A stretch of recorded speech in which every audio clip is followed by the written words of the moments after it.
더기버스 안성일과 관련하여 이번에 손승연의 판결문이 떴다고 합니다. 참고로 손승연이 누구냐면 안성일이 다른 회사에서 더기버스로 빼온 가수예요. 지금의 피프티피프티 소송과 매우 유사한 점들이 많아서 다시 논란이 되기도 했고, 안성일이 이 소송에 직접 개입까지 한 사실이 있어서 이번 피프티피프티 소송에도 안성일이 개입한 거 아니냐는 결정적인 정황이 되기도 합니다. 아무튼 봤는데 안성일 오빠 대표에게 갔다 손승연 가처분 판결문 입수. 손승연이 계약 해지를 요청한 이유는 7가지. 그 중에 대표적인 6가지를 정리했다. 1. 신보 독집 음반 제작 의무를 이행하지 않았다. 첫 음원 또는 음반 발표일로부터 5년간 독집 음반을 1년에 한 장씩 발매를 기본으로 한다. 손승연의 2013년 7월 10일 데뷔 앨범 미친 게 아니라고요를 발표했다. 그 뒤로 제작된 독집 음반은 딱 한 장, 미니 앨범 2집이 전부다. 하지만 재판부의 생각은 달랐다. 매년 1매씩 신보를 만들진 않았지만 평균 3회 이상 싱글을 제작했다며 계약 불이행으로 보기 어렵다고 판단했다. 실제로 포춘은 2013년에서 2016년 동안 싱글 음반 7장, OST 4장, CCM 앨범 1장 등 총 12장의 싱글을 제작했다. 피처링 4회까지 더하면 16곡이 만들어졌다. 그러니까 이렇게 많이 음원을 내줬는데도 불만이라고 하는 거예요. 그리고 가장 결정적인 이유가 있는데, 음반 판매가 부진해 손실이 예상되는 경우에도 무조건 음반을 제작해야 하는 건 아니다. 손승연은 계약 해지를 우편 통지하기 전에 포춘의 신보 제작 이행을 요구하지 않았다. 애초에 마이너스가 나는 상황에서 굳이 해줄 이유도 없을 뿐더러 손승연이 이전까지 해달라고 하지도 않았다고 하네요. 포춘 명의의 계좌로 수익금을 수령하지 않았다. 전속계약서 5조 1항이다. 모든 수입은 포춘이 수령하여 손승연에게 분배한다. 포춘은 일부 수익금을 손승연 개인 계좌로 받았다. 해당 매출에 따른 경비도 개인 계좌에서 처리했다. 손승연은 이를 계약 위반이라 지적했다. 하지만 반전이 뭐냐면,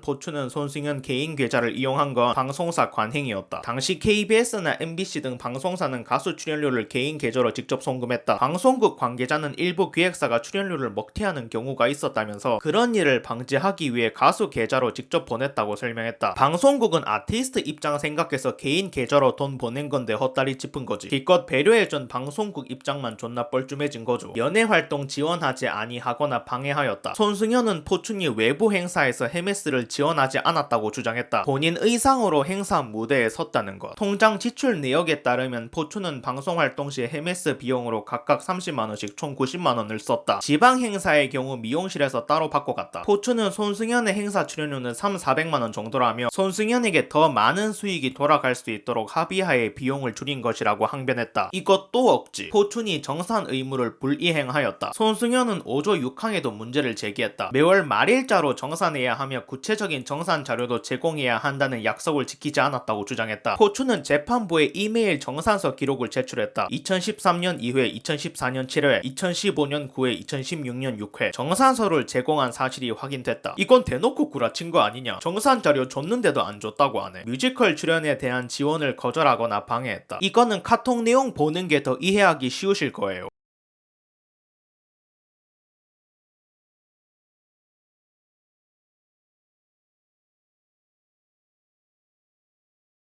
이게 지금 어딜 봐서 방해하는 모습이지? 이해가 안 가는데. 포춘은 손승연에게 가정환경 공개 등을 강요했다. 손승연이 계약 해지를 희망하는 마지막 이유, 가정사 마케팅이다. 방송에서 불우한 가정환경을 공개해 눈물을 흘리도록 하는 동정심을 유발하는 행위를 강요했습니다. 재판부는 그의 주장을 받아들이지 않았다. 기록상 이를 소명할 아무런 자료가 없다. 손승연의 이 부분 주장도 받아들이지 아니한다. 결론을 말하자면 사유 하나하나가 정말 걸을 타선이 없을 정도로 어처구니가 없네요. 애초에 소송 사유가 되지 않은 것들로 밀어붙였으니 당연히 질 수밖에 없지. 피프티 애들처럼 어떻게든 회사를 나가기 위한 구실이었던 거지. 하지만 조금 다른 점이 있다면 피프티 애들은 억지의 연속이었다면 손승연은 구라의 연속이 아닐까. 헤메스 지원 안 한 것도 거지. 정산 의무를 이행하지 않은 것도 거지. 뮤지컬 활동을 방해한 것도 거지. 싹 다 거짓말이죠. 손승연은 지금쯤 피프티랑 안성일이 정말 원망스럽지 않을까. 저것들이 똥벌만 차지 않았으면 조용히 묻힐 수 있었거든. 아무튼 본인이 자초한 일이니 앞으로 볼 일 없었으면 좋겠습니다. 마지막으로 영상이 좋으셨으면 구독과 추천 부탁드립니다. 결론입니다. 이왕 이렇게 된 거 니네끼리 기획사 하나 차리자.